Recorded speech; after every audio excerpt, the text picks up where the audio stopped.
Hello, everybody. It's Elishawn, the ADHD cutie. We're going to get right into this video today. I thought I was going to be able to do it live, but doesn't look like the weather's going to hold up. So I recorded it just to be on the safe side. So let me start sharing my screen and we'll get right into this today. Okay.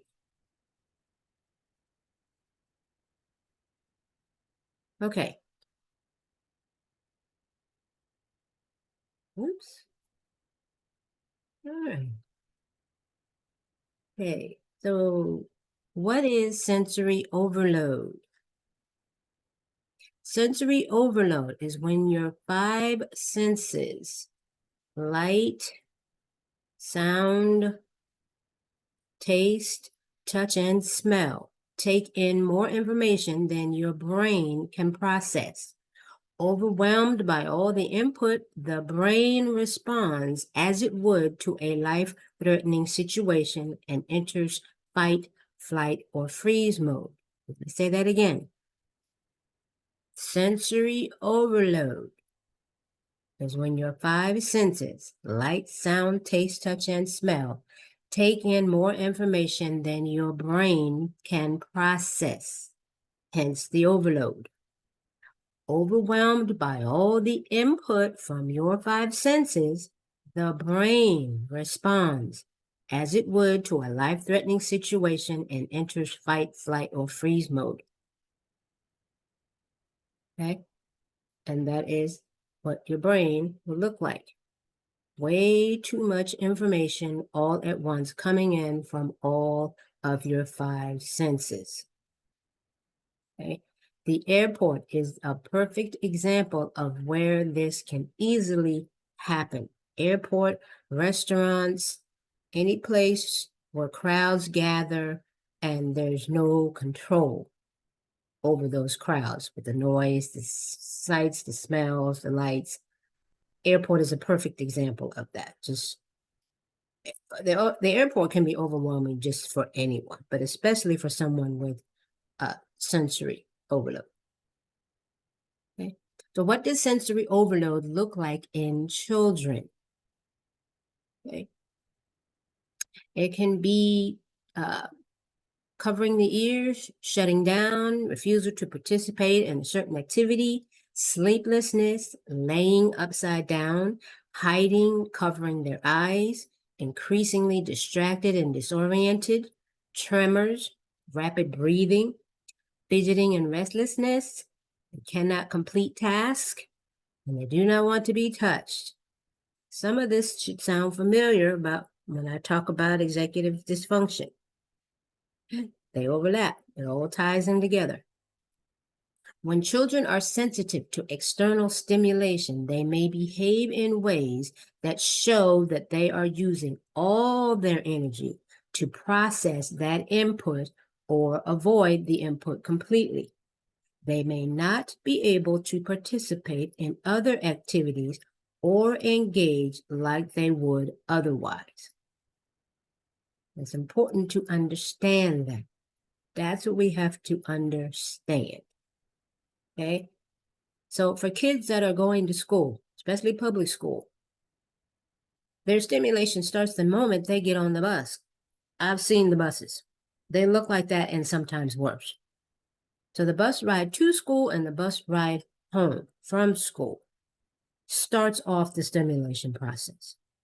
It can be a lot, but as kids, there's nothing they can do. They have to just sit there and bear it because they got to get to school. Bus drivers are overwhelmed because they're driving for, let me go back. Bus drivers are usually driving for more than one school system. So they're rushing these kids to get them to school, and then they're rushing out of there to go and pick up the next group of kids at a totally different school. And then they repeat the process that afternoon. So it's overwhelmed for everybody, but especially for your sensory process, the sensory overload children. Okay, then they get into the school and bam, you hit the hallways and they're packed like that. How do I know? Yeah, I've been to several meetings at the school, and that is what it looked like. Complete chaos. It's like there's no hall monitors, nobody there to get things in order or to keep some kind of order in the hall. It shouldn't be like that, but unfortunately, sadly, it is. That is completely overwhelming for a kid with sensory processing issues. They experience the sensory overload way more than just regular kids. But this right here, that's too much for regular kids too. And it's sad to say, but a lot of the public schools are like that. The classrooms, I don't even want to talk about the classrooms, okay? Because the classrooms are way more crowded than this. And there is the one teacher at the front of the class, you can see, by herself. If she has a substitute, it's not a regular substitute. I'm sorry, not a substitute, but a teacher's aide. If she has a teacher's aide, it's not a regular teacher's aide. She may be there once a week, maybe every other week, but it's not an everyday thing. These teachers need help when you're putting all these children in this one classroom. And they all have different issues. ADHD, autism, epilepsy, all kinds of neurodivergent kids are coming in and out of these classrooms, and they're jam-packed, just like that.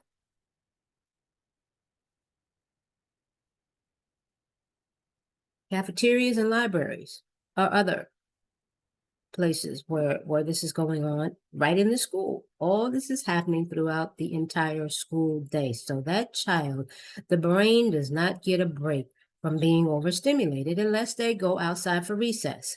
Oh, that's right, they don't.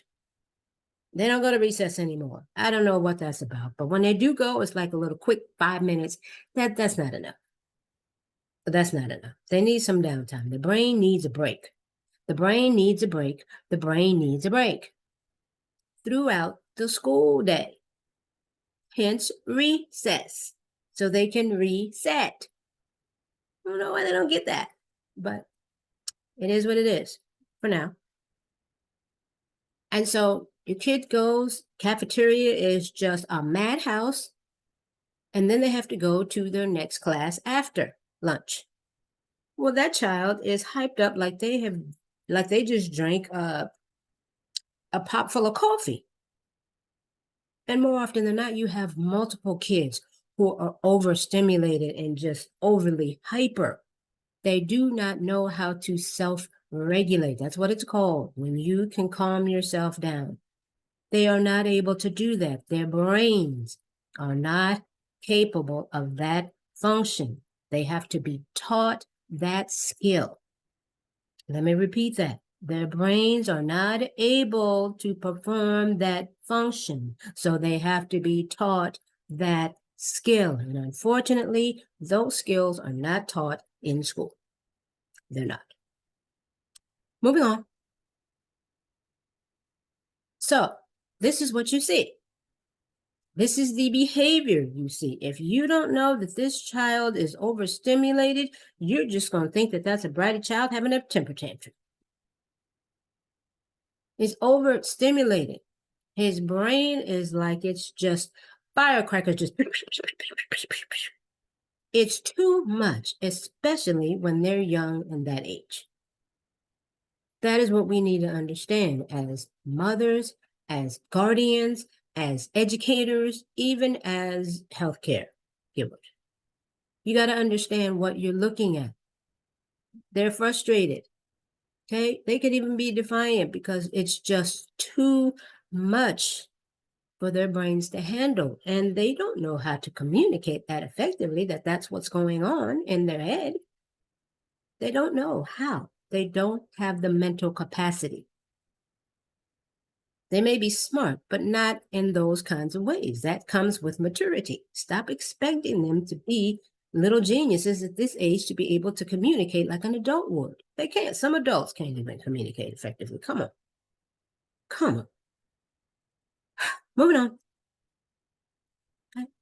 Know that there is a big connection between ADHD and sensory processing issues. So when your child has been diagnosed with ADHD or you suspect they have it, More than likely, they are struggling with sensory processing issues and you may not even know it. That's vision processing, auditory processing, touch. My son had vision processing issues, which is completely different than 20/20 vision. And for some reason, the school just did not understand that or they didn't want to. That's another episode.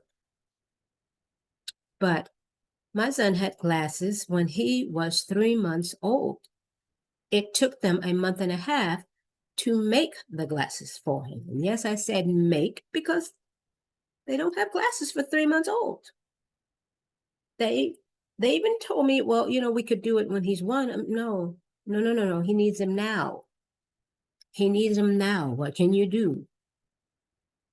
And so it took a month and a half, but they made these glasses specifically for him and specifically for his vision issue because he has 8 different types of vision issues that make up the whole vision processing issue itself. In other words, his brain has trouble processing what his eyes are seeing. And in his case, it's because his eyes are seeing 2 different things. The left eye is seeing something completely different than the right eye. That is because he tore the retina in his right eye coming through the birth canal. Always moving fast. He has always been quick, quick, quick, move, move, move, move, move. And when I say he shot through the birth canal like he was on a water ride at SeaWorld, that's what I mean. He shot, pew, felt like a bullet. And he tore the retina in his right eye, which of course is going to change the shape of the retina, which is going to impact what you see, how shapes come through and how they are retracted back out to the brain. You have got to know these things about your kid.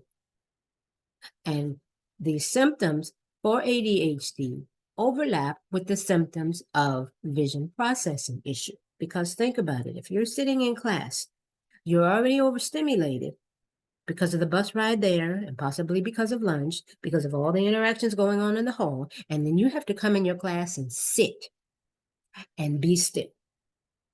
Now, for the ADHD kid, we all know that that's very difficult. But then you add vision processing on top of that, or auditory processing on top of that, and they're having trouble with the cognitive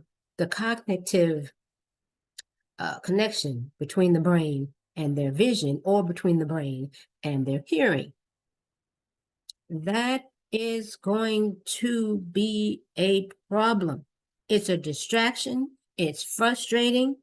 They don't know what to do. They can't even explain that to you when they're young. Some of them can't even explain that to you when they're in high school. They just know something's wrong, something's going on. So in his case, he had one eye that was seeing things very blurry and another one that was seeing things jumping around. So he's seeing things jumping around and blurry. Eventually, the brain, because it cannot focus on 2 things at one time, it chooses to ignore one of the eyes. So it chose to ignore his right eye. So everything he saw was blurry. So he's reading everything blurry as he's growing up. That becomes normal for him. Because I didn't know, the doctors didn't catch it until later. By that time, his eyes had adjusted to seeing blurry vision, blurry reading, blurry texts. And so we put things in his 504 to compensate for that. They didn't do it, but it was in his 504. Again, that's another episode. Moving on. And so you get a kid again who is just done. They are just done like this before lunch. So getting through the other half of the school day is just nearly impossible. They are mentally drained. And that's just from the overstimulation, never mind all the schoolwork that they have to do, the tests and the reading and all of that. But that we haven't even factored all that in there. This is just the environment. Getting to school, being in school, leaving school. It is overwhelming. Their sensors are on complete, utter overload all day long. So they need a break when they get home. Again, they do not have the cognitive wherewithal to explain that to you. They just don't. It is what it is. Okay. So, sorry about that. So some other ways that you may notice you may notice, I hope you're not seeing that bar. I don't know how to get rid of it. But if they're struggling with background noise, they may be too sensitive to some sounds. If they're looking at screens and giving them headaches or it makes them feel fuzzy and exhausted, they may be dealing with visual symptoms that are stressed. If they are often bumping into things or tripping up, my son used to do this a lot. They may be struggling with poor balance and coordination. And that topped with his vision processing issues. Yeah, he was really struggling when he was younger. If it's hard for them to concentrate, follow conversations, and they feel anxious, then their processing may be under strain, making it difficult to concentrate and focus. And if they can't keep still and they find it excruciating having to sit at a desk all day, they may have retained developmental issues. Okay. So what are some ways, I don't know if you all can see that bar up there, okay. What are some ways self-care for sensory overload? Okay. Noise canceling headphones is a big one. It's a huge one. I know we used to use that for my son, especially when it came to subjects that he really needed to focus on, like heavy reading, studying for a test, those kinds of things. I know a lot of kids with autism use noise canceling headphones. You get the right ones, yes, they do work. Okay. Nature sounds like rain, stormy or rainy days, and we're talking natural, like it is now. All natural rain outside the window, that can help. But also nature scenes or ambient noises on YouTube, on video. So I know my son and I both go to sleep with those noises. We use them to really help us to focus if there's something that's got to get done. Now, he likes more of the rain and thunderstorm noises. I like more of the ocean sounds. He likes the piano. I still like the ocean. It's whatever works for them. They're not going to use it if it's not something that they like. You got to find a sound or the noise that works for them. Not what you think that they should like, not what you think they should be listening to. They'll let you know what they like and what helps them to sleep. And it does help them to sleep as long as it's the right sound or music. Okay, sleeping mask or darkness. I use sleeping mask. I have my nightlight on. I don't like being in complete dark, but I do put on my sleeping mask. Don't ask. Don't ask. Okay. Scents that you enjoy.